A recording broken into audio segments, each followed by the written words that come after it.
Baiklah, nama saya Gurtama Zikra dari Fakultas Teknik Prodi Informatika kelas Informatika B, NIM D104101010 dari Universitas Tanjung.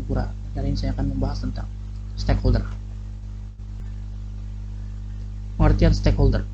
Stakeholder diartikan sebagai seseorang, individu ataupun sekelompok orang yang memiliki ketertarikan pada suatu bidang tertentu yang bisa terdiri dari pekerja teknis dan non teknis. Stakeholder sistem informasi adalah orang yang memiliki ketertarikan pada sistem informasi yang sudah ada atau yang ditawarkan. Pekerja informasi adalah stakeholder dalam sistem informasi. Pekerja informasi termasuk orang-orang yang pekerjaannya melibatkan perbuatan, pengumpulan, perprosesan, distribusi, dan penggunaan informasi. Dan orang-orang tersebut seperti 1. Manajer sistem informasi. Manajer dalam Departemen Sistem Informasi memiliki peranan secara langsung dalam proses pengembangan sistem jika organisasi yang ditanganinya berskala kecil.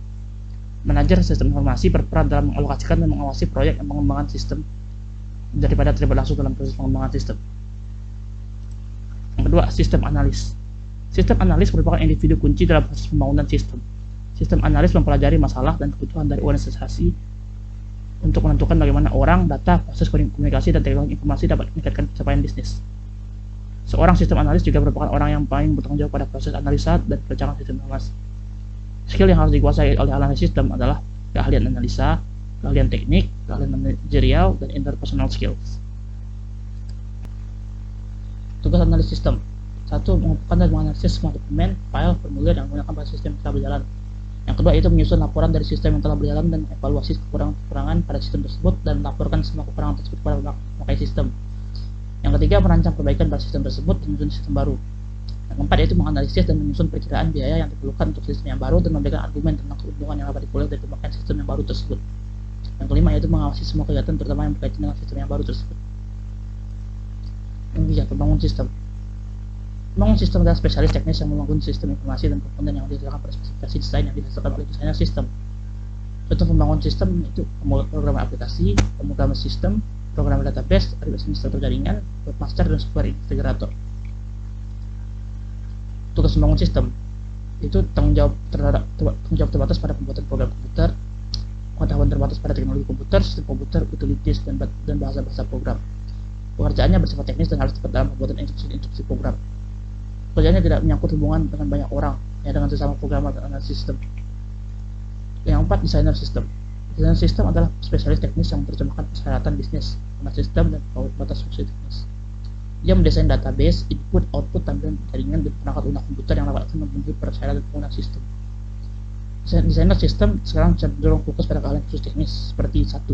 Administrator database, yaitu spesialis dalam teknologi database yang digunakan untuk mendesain dan koordinasikan perubahan database perusahaan.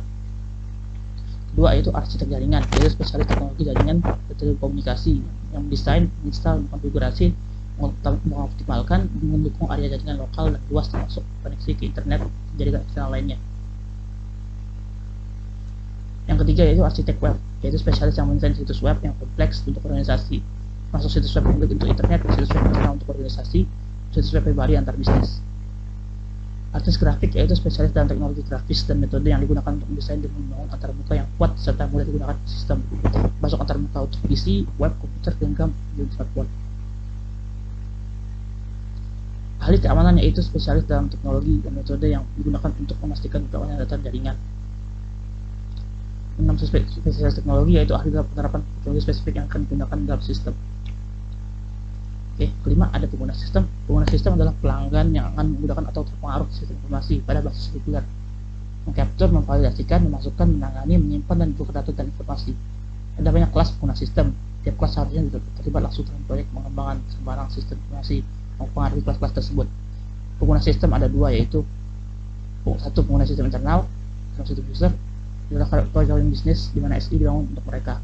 Para pengguna internal adalah mayoritas pengguna sistem dan belum menyiapkan bisnis, yaitu pekerja administrasi dan layanan, staf teknis dan profesional, manajer, supervisor, manajer menengah, dan manajer eksekutif.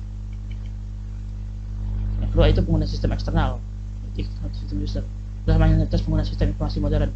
Pengguna eksternal sering disebut remote user jauh, pengguna yang secara fisik tidak berada di tempat tapi bisa membutuhkan akses ke sistem informasi. Dan mobile user, pengguna yang lokasinya selalu berubah tapi membutuhkan akses ke sistem informasi dari manapun.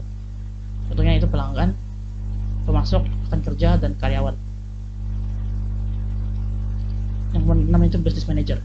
Business manager adalah kelompok lain dalam pembangunan sistem manajer bisnis, misalnya kepala bagian atau kepala departemen atau eksekutif perusahaan. Manajer-manajer ini penting karena mereka memiliki kekuatan pendanaan, pengembangan sistem, dan mengalokasikan sumber daya yang diperlukan untuk berhasil proyek. Dan ini referensinya. Sekian, terima kasih.